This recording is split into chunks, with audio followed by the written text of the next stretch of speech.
Percy and Toby were worried. Thomas's recent accident had caused a great deal of trouble, and Sir Topham Hatt was waiting for them with important news. Here is Daisy, the diesel rail car, who has come to help, while Thomas is indisposed.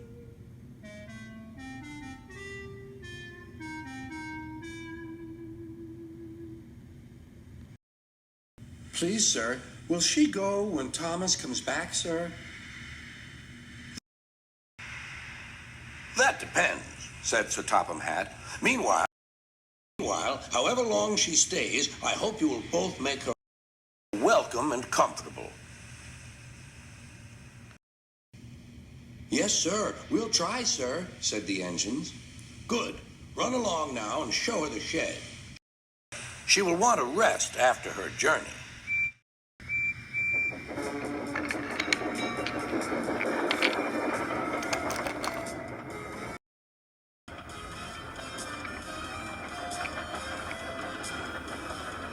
Daisy was not easy to please. She shuddered at the engine shed.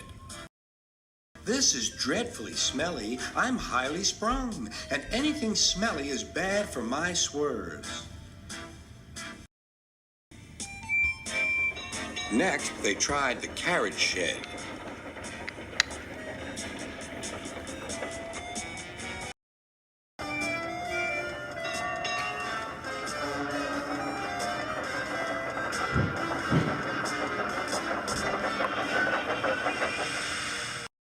This is better, said Daisy, but whatever is that rubbish? The rubbish turned out to be Annie, Clarabelle, and Henrietta, who were most offended. We won't stay here to be insulted, they fumed. Percy and Toby had to take them away and spend half the night soothing their hurt feelings.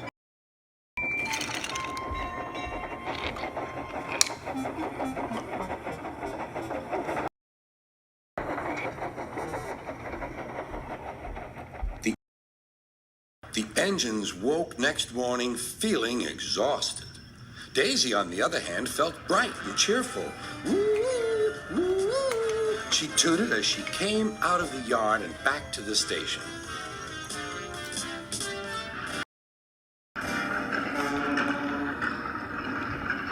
Look at me, she purred to the passengers. I'm the latest diesel, highly sprung and right up to date. You won't want Thomas's bumpy old Annie and Clarabelle now. The passengers waited for Daisy to start, but she didn't.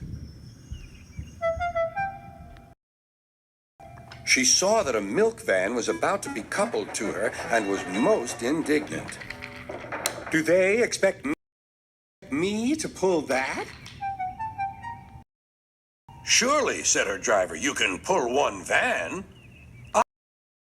I won't, said Daisy. Percy can do it. He loves messing about with freight cars. She began to shudder violently. Nonsense, said her driver. Come on now, back down. Daisy lurched backwards. She was so cross that she blew a fuse. Told you, she said, and stopped. Everyone argued with her, but it was no use. It's Fitter's orders, she said. What is? My fitter's a very nice man. He comes every week and examines me carefully. Daisy, he says, never, never pull. You're highly sprung, and pulling is bad for your swerves.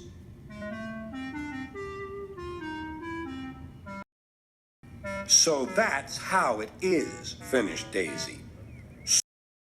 Stuff and nonsense, said the station master. I can't understand, said the shunter. Whatever made Sir Topham Hatt send us such a feeble... Feeble? Feeble? Feeble? Spluttered Daisy. Let me... Stop arguing, grumbled the passengers. We're late already. So they uncoupled the van, and Daisy purred away, feeling very pleased with herself. She could now enjoy her journey. That's a good story, she chuckled.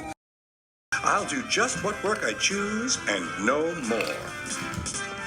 But she said it to herself.